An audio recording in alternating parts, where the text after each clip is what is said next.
Yola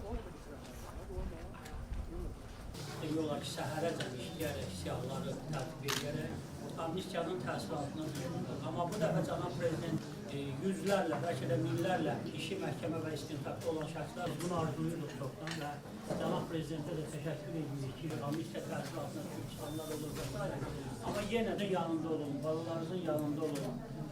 Nəyə? Amnistiya qərarının icrasında zəhməti olan Baş Prokurorluğun nümayəndəsi burada iştirak edir, tətbiq olunacaq.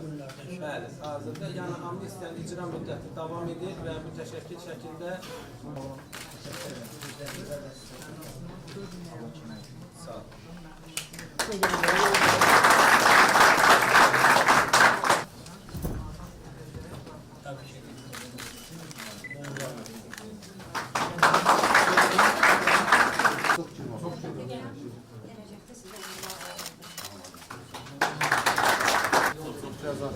Hala gelen lütfen. Afiyet olsun. Evet. Tamam. Uzun üstüne boyla.